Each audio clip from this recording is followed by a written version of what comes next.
Hello everyone, this is Urvashi Chauhan and you are watching Courts Today by Live Law. We bring to you the latest and in-depth legal coverage. Here is a brief of what all happened in the Indian courts today. Starting with an important development from the Supreme Court regarding the BJP-led Karnataka government's decision to scrap off the 4% reservation provided to Muslims in the other backward classes category. The Karnataka government has assured the Supreme Court that no further action will be taken in connection with scrapping off the said OBC reservation. This was after a bench comprising Justices K.M. Joseph and B.V. Nagaratna expressed inclination to stay the government's decision.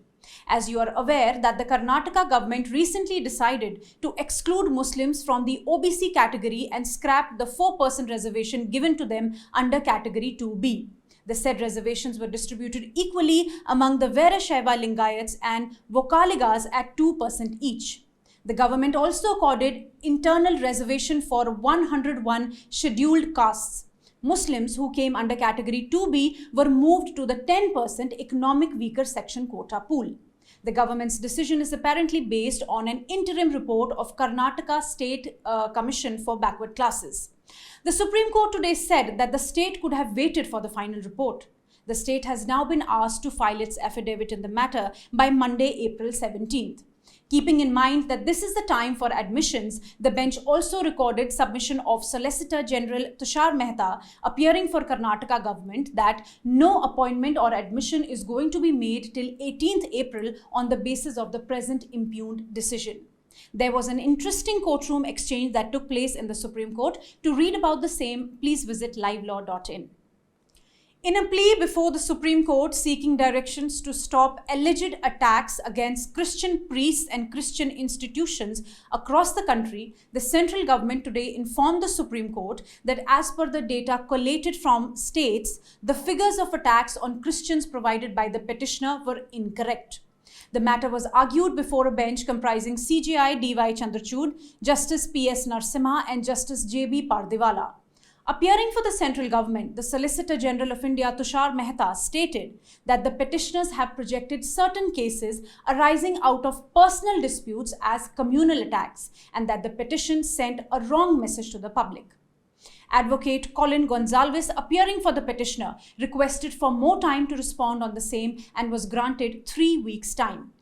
This is the case where Archbishop of Bangalore Diocese along with the National Solidarity Forum, the Evangelical Fellowship of India have filed a PIL against violence and targeted hate speech against the Christian community of the country by vigilante groups and members of right-wing organizations. It submits that such violence has been rising owing to the failure of the state machinery to protect its citizens.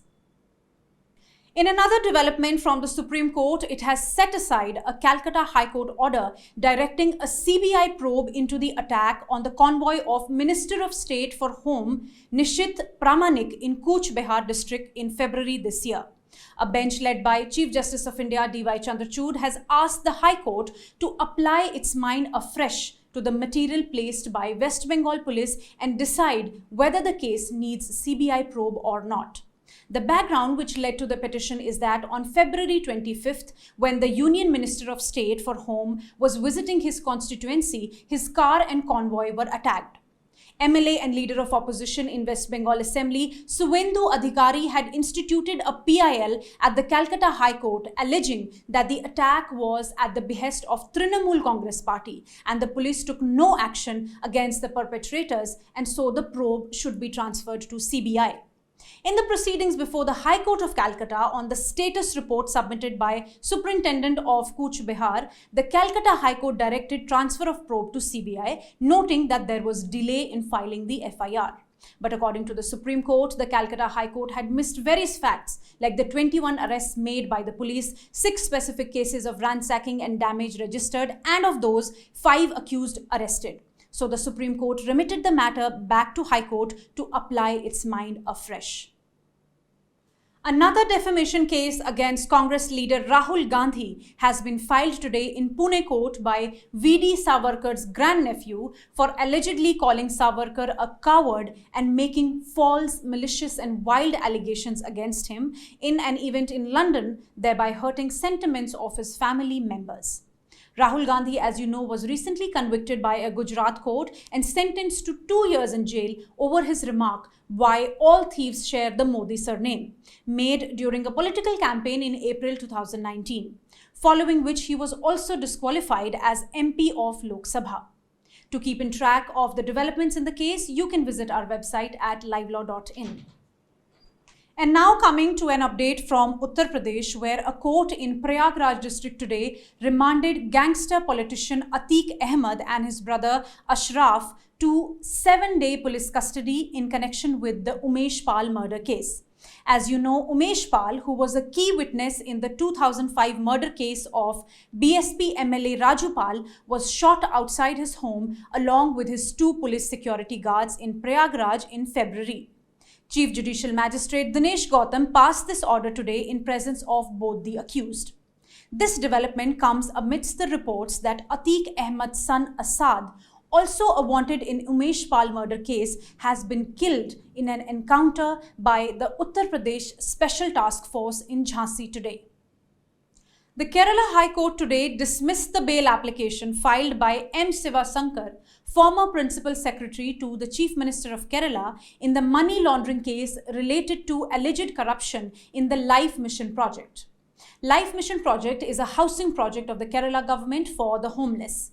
A special PMLA court, that is Prevention of Money Laundering Act at Kochi, had rejected Sivasankar's bail application on March 2nd and extended his custody till March 21st.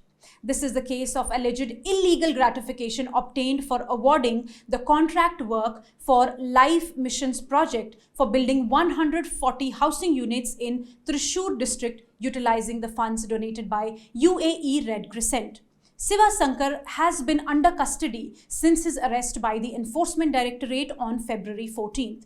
He had then moved the High Court for bail on medical grounds and also alleging the arrest to be a political stunt without any direct allegation against him. The order dismissing the bail was today passed by Justice A. Badruddin. Thank you for watching. If you wish to know more details about the cases I mentioned here, please visit our website at www.livelaw.in. Stay ahead with quick legal updates only on Live Law. Do not forget to like, share, and subscribe and support us.